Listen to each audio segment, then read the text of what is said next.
Sé que siempre le digo lo mismo de me encantan los sábados, pero déjenme decirles que es porque nosotros los liberales no entendemos el amor como el kirchnerismo y ellos comentan con amor. Bueno, ese no.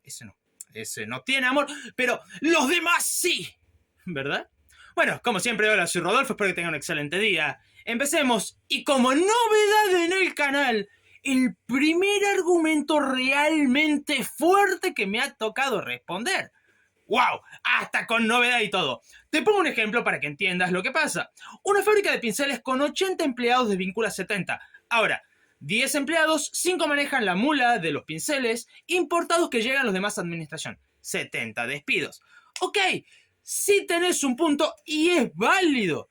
Pero también hay una contracara que no me estás mencionando y es aquellas empresas que van a reducir costos tras las importaciones, llevando de esta forma a que puedan pagar mejores salarios, por ejemplo. Así como tampoco me estás mencionando todos los posibles negocios que inicien gracias a permitirles importar. Porque también va a ocurrir. Sí, tenés razón. Esto sí ocurre, pero también ocurre lo contrario, puestos de trabajo que también se van a ir generando tras las importaciones. Hay ambas cosas en el mismo tiempo. Sin embargo, la pregunta sería, y esto solamente el tiempo lo dirá, ¿cuál es más fuerte? Si la cantidad de gente que se desvincula del trabajo o la cantidad de gente que por más que ya se haya desvinculado de algún trabajo, haya conseguido en otro o que haya creado negocio propio o que haya creado una pyme o una empresa. Eso ni vos ni yo tenemos la respuesta porque el tiempo lo dirá. Pero es un argumento válido, aunque incompleto. Para hablar de economía hay que ser economista bueno de lo bueno. Para hablar de economía hay que ser de los buenos. No cualquier pendejo. Bueno, para escribir en el comentar o algo a alguien si lo vas a criticar, estaría bueno que sepas escribir. Punto 1.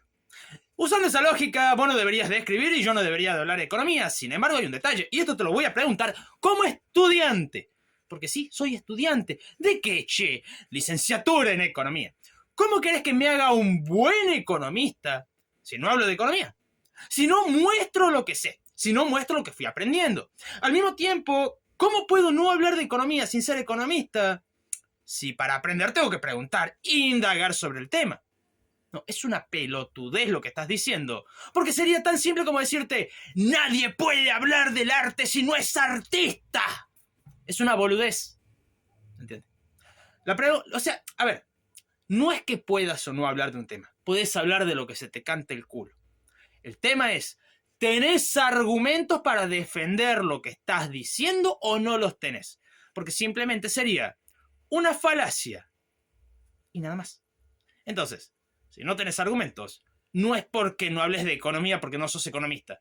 Simplemente no querés hablar de economía porque no sabes y no te interesa aprender. Es completamente distinto. Y aunque este comentario podría haber entrado tranquilamente como el burro de la semana, la estoy dudando, mira. Saca retenciones pero aumenta la carne, pollo, cerdo, mientras aumenta la harina de trigo, el sorgo. ¿Qué tienen en común todos esos? Son bienes transables. ¿Qué carajo es un bien transable? Aquel que tiene y depende del precio internacional. Punto. Listo. Esto va a tomar importancia. Bueno, y más exportación hacia afuera. ¿Y hacia dónde pensás que se exporta? En todos los países del mundo se rige la misma norma. Producís algo en el país y exportas a otros países. Exportas para afuera. ¿Qué me va a decir? Importamos para adentro ahora. Sí, me va a decir que importamos para adentro. Ay, Dios, este tipo. Bueno, a ver, te lo voy a plantear así. Esto lo expliqué en ese video, en el cual te muestro las gráficas de una oferta-demanda de toda la vida, con precio internacional y un impuesto. En este caso, vamos a decir las retenciones. Cuando vos reducís las retenciones, el precio no baja. El precio tiende a subir porque rige bajo el precio internacional. Entonces vos reducís la recaudación, pero el precio sigue manteniéndose en el mismo lugar porque no se rige con una oferta-demanda de toda la vida, sino que incluye el precio internacional. Y por lo tanto, si querés profundizar, ahí está el video. Pero, no, papá, estás muy equivocado. Solamente estás nombrando bienes transables para decir cosas que dependerían en sus costos y aún tendrías un punto diciendo, las cosas que no son transables aumentaron después de la baja de retención. Y tendrías razón, porque los no transables van a depender en costos de los transables Y muchas veces un aumento en el transable va a llevar un impacto en costos, llevando a que el no transable también sube un poco, pero ni siquiera se te ocurrió planteártelo, porque no te da. Y aunque este iba a ser el burro de la semana, debo decir que llegué a trabajar y le habían ganado, así que lo vamos a nombrar como el peón de la semana. Un idiota útil. ¿Qué va a pasar con los precios? Fácil, suben. O si es Argentina, el dólar sube, el precio sube. Eso se llama inflación cambiaria. Simple y conciso. El dólar baja, el precio sube. A ver, depende en qué sistema, porque, a ver, si estamos hablando de un sistema de bandas, generalmente se hace una estimación para que sea eficiente el listado de precios. ¿Por qué?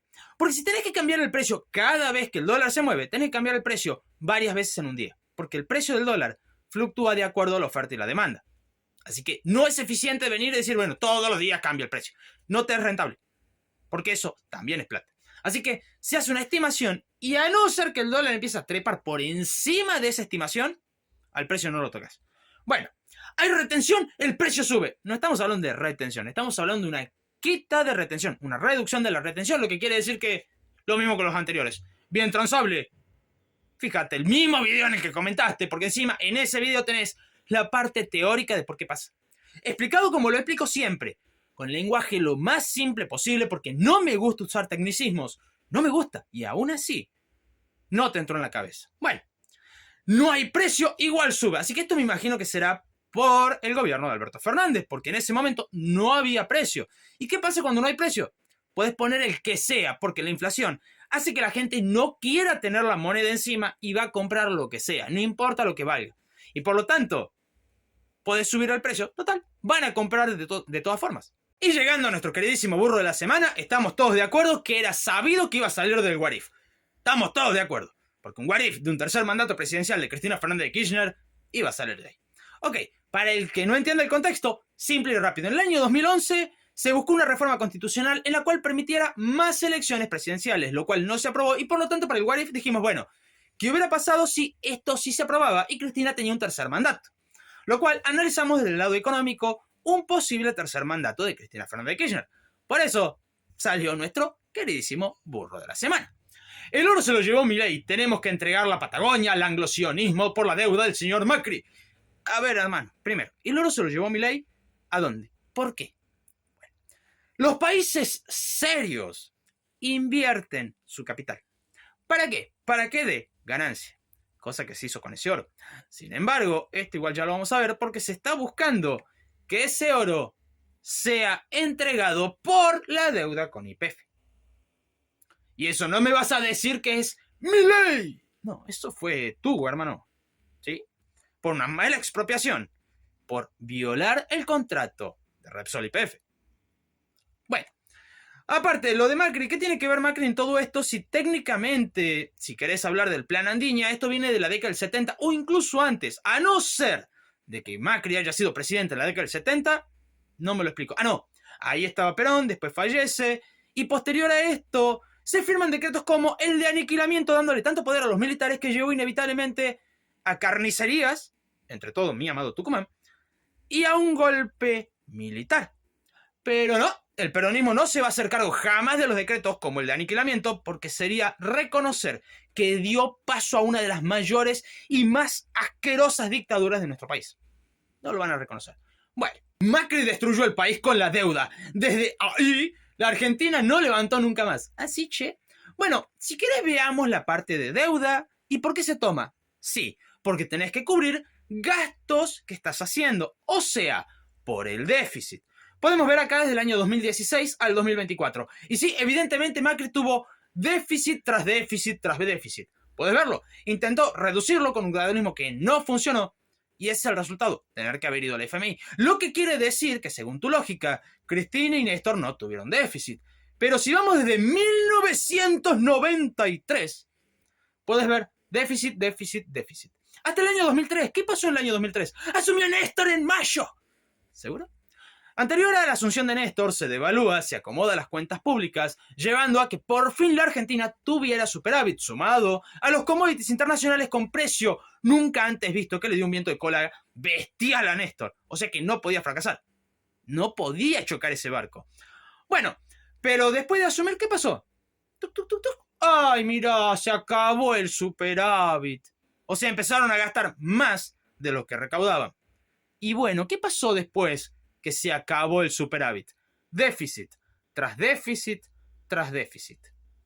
Después que empezó el déficit, no volvimos a tener superávit. En todo el mandato de Cristina, inclusive Cristina se fue con 6% de déficit, o eso se dice, porque recordemos que el INDEC estuvo intervenido. Así que eso de desendeudar al país es completamente falso, porque si vamos a la parte de deuda, acá tenemos, empecemos en el 2016 como hicimos anteriormente. Mirá, Macri subió la deuda y Alberto. Ok. Pero Cristina entonces desendeudó al país. Ahí lo tenés. No desendeudó una mierda. Lo que se le pagó fue Néstor al FMI, 9.500 millones de dólares. Lo cual es bastante, sí. Pero ¿cuánto era con respecto a la deuda total argentina? Aproximadamente un 2,7% de la deuda total. Nada más. Lo otro que decía Cristina haber pagado eran los default que hizo. O sea, a vos te pago, a vos no. A vos te pago, a vos no. Listo. Pero si te pago tengo que pedirle plata al otro para pagarte a vos. No desendeudaron nada. Si Cristina fuera eterna, no existirían los 60.000 palos de deuda impagable. Te mostré recién que Cristina iba aumentando la deuda. Punto. Es más, en ese what if utilizamos todos los datos correspondientes. Porque acá te estoy mostrando los datos muy de pasada. En el video ese en el que comentaste están los datos mucho más detallados y el porqué de cada cosa. Así que no. Seguiríamos teniendo derechos que nos robaron. ¿Cómo qué derecho? Por ejemplo, fútbol para todos. Mismo fútbol para todos que hizo cerrar muchos bares, muchos pool, muchos lugares donde se iban a juntar justamente para aprovechar, jugarse un partido de pool, tomarse una cerveza, ver el partido. Pero como ya lo podías ver al partido en tu casa, pagado, dicho sea de paso, con impuestos y emisión monetaria, llevando a que te presionaran impuestos y encima aumentara la inflación, encima castigabas al que tenía negocio. ¿Eso era un derecho para vos? No. Eso era un privilegio pisoteando los derechos de otros. Y eso es uno de los miles de ejemplos que hay. Cristina se fue con una plaza llena de un país desendeudado, 2% de inflación. No sé qué película se mira. Primero, la inflación de Cristina fue de 25% interanual. Punto 1. Punto número 2. Cuando asume Macri, la inflación automáticamente se dispara a 40%. Que Macri dijo, detalle. Y no menor, el INDEC estaba intervenido. Ya te lo mencioné, pero por las dudas. Desde el año 2007 al 2015. A Macri hay muchísimas cosas para criticarle. Muchísimas. Pero que no haya sido honesto con los datos del INDEC no es una de ellas. A lo que va es, él mostró los datos reales. Datos que Cristina no quería mostrar. Cristina tapaba la inflación. Cristina tapaba la pobreza. Cristina tapaba el desempleo. Simple. ¿Cómo los tapaba? Y simplemente no diciéndote lo que era. Punto. Y eso mismo llevó a que toda la gente no entendiera nada. Y fuera una plaza simplemente por el versito de ¡ay, no tenemos pobreza! Lo cual era mentira. Porque, inclusive, ¿cuál es uno de los motivos por los cuales se interviene el INDEC? Pedir plata y no tener que pagar. ¿Por qué pensás que salió esto? El juicio con respecto al bono PBI. El kirchnerismo hizo mucho daño. El problema, que toda o gran parte de los números de ese daño los escondía bajo la alfombra y te decía y te lavaba la cabeza que no, estamos bien. El otro es el culpable, nosotros no.